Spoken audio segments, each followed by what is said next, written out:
آپ کی ہی ہے وہ ہستی، دنیا میں فقط آپ کی ہی ہے وہ ہستی، جس سے ہر طرف اجالا ہی اجالا نظر آئے۔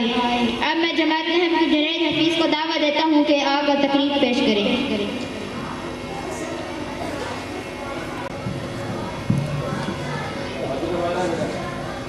نحمده ونصلي على رسوله الكريم اما بعد فاعوذ بالله من الشيطان الرجيم بسم الله الرحمن الرحيم وما ينطق عن الهوى صدق الله العظيم۔ رحمتیں بانٹتا جب صاحب قرآن گیا ہے، رحمتیں بانٹتا جب صاحب قرآن گیا ہے، سارے عالم پہ وہ کرتے ہوئے احسان گیا ہے۔ عقل حیرت میں رہی عشق بھی حیران ہوا ہے، عقل حیرت میں رہی عشق بھی حیران ہوا ہے۔ کملی والا میرا عرشوں پہ جو مہمان گیا ہے، میرے انتہائی قابل تعظیم و تکریم پرنسپل صاحب، اساتذہ کرام اور میرے ہم مکتب بھائیوں اور دوستوں، السلام علیکم ورحمۃ اللہ وبرکاتہ۔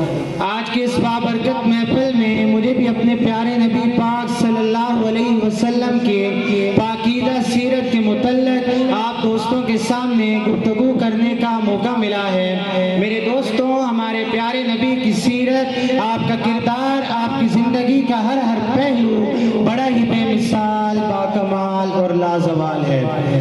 سارا قرآن قصیدہ ہے تیری عظمت کا، سارا قرآن قصیدہ ہے تیری عظمت کا، جس نے انکار کیا اس کا تو ایمان گیا ہے۔ اللہ تبارک و تعالی نے اپنے پیارے محبوب سرور دو جہاں سرکار دو عالم کو رحمت للعالمین بنا کر بھیجا۔ کائنات کا ہر انسان حتیٰ کہ چرند پرند بھی اس بات کو مانتے ہیں کہ حضور ہمارے لیے رحمت بن کر آئے ہیں، لیکن اگر ہم اس بات میں غور و فکر کرنے کی کوشش کریں کہ آپ کو کس کس اعزاز سے نوازا گیا، تو ان اعزازات کمالات میں سے آپ کا ایک اعزاز خاتم النبیین ہونا بھی ہے۔ خاتم النبیین کا مطلب اور مفہوم یہ ہے کہ نبوت و رسالت کا سلسلہ ختم ہو چکا۔ آپ صلی اللہ علیہ وسلم آخری نبی، آخری رسول، آخری پیغمبر اور آخری معصوم ہیں۔ آپ کے بعد نہ کوئی نبی، نہ کوئی رسول، نہ کوئی پیغمبر، نہ کوئی معصوم آ سکتا ہے۔ آپ صلی اللہ علیہ وسلم کی نبوت و رسالت بین الاقوامی نبوت و رسالت ہے، اور قیامت کے قائم ہونے تک آپ کی نبوت و رسالت کا چرچا رہے گا، حتیٰ کہ قرب قیامت جب حضرت عیسیٰ علیہ السلام دوبارہ آسمان سے اتریں گے تو باوجود نبی ہونے کے میرے نبی کی امتی کی حیثیت سے زندگی گزاریں گے۔ اقسام سارے انبیاء کے بن گئے امام، اقسام سارے انبیاء کے بن گئے امام، خاتم بنے تو سب کے وہ سردار ہو گئے، ہر شان سے بڑھ کر وہ شاندار ہو گئے، ہر شان سے بڑھ کر وہ شاندار ہو گئے، آقا میرے نبیوں کے تاجدار ہو گئے۔ میرے دوستوں اور بھائیوں، مسئلہ ختم نبوت اور عقیدہ ختم نبوت بڑی اہمیت کا حامل ہے، اور اس مسئلے کی اہمیت کو دلوں میں بٹھانے کے لیے اور اس عقیدے کو دل و جان سے تسلیم کرنے کے لیے اللہ تعالیٰ کی لاریب کتاب قرآن مجید میں 100 آیات موجود ہیں۔ نبی آخر الزمان صلی اللہ علیہ وسلم کی احادیث مبارکہ کے ذخیرے میں 210 احادیث مبارکہ اس مسئلے کو امت کو سمجھانے کے لیے ہیں۔ یہ پھول کلیاں، یہ رنگ سارے نبی کی عظمت بتا رہے ہیں، یہ پھول کلیاں، یہ رنگ سارے نبی کی عظمت بتا رہے ہیں، نبی کے صدقے یہ چاند تارے ابھی تلک جگمگا رہے ہیں۔ اسود انسی نامی ایک بدبخت شخص نے آپ صلی اللہ علیہ وسلم کے دور مبارک میں نبوت کا دعویٰ کیا اور پیغام بھیجا کہ زمین کو 2 حصوں میں تقسیم کر لیں، آدھی حصے میں نبوت آپ کی ہوگی، آدھی حصے میں نبوت میری ہوگی۔ اس کے بعد آپ صلی اللہ علیہ وسلم نے ایک صحابی کو اسود انسی کو قتل کرنے کے لیے بھیجا۔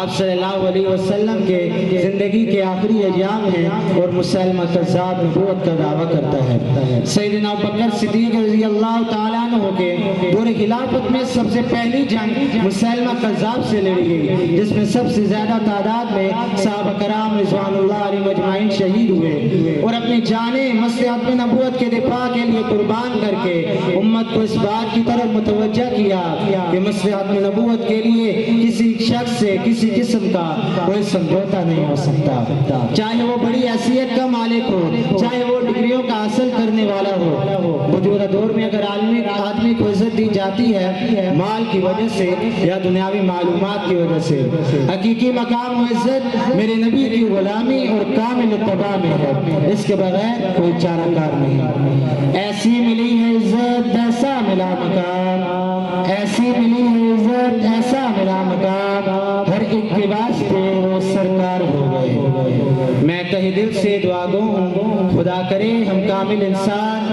حقیقی مسلمان اور اللہ اور اس کے رسول کے سچے تابع فرمان کی حیثیت سے زندگی گزار کر آپ صلی اللہ علیہ وسلم کے ہاتھ مبارک سے جام کوثر پیتے ہوئے جنت کے بارخانوں میں پرسکون ہو کر رب کے رضا کے حقیقی حقدار بن جائیں۔ کوئی بھی نہ قیامت تلک آئے گا، کوئی بھی نہ قیامت تلک آئے گا، اب قیامت تلک ہے ہمارا نبی، کوئی بھی نہ قیامت تلک آئے گا، اب قیامت تلک ہے ہمارا نبی۔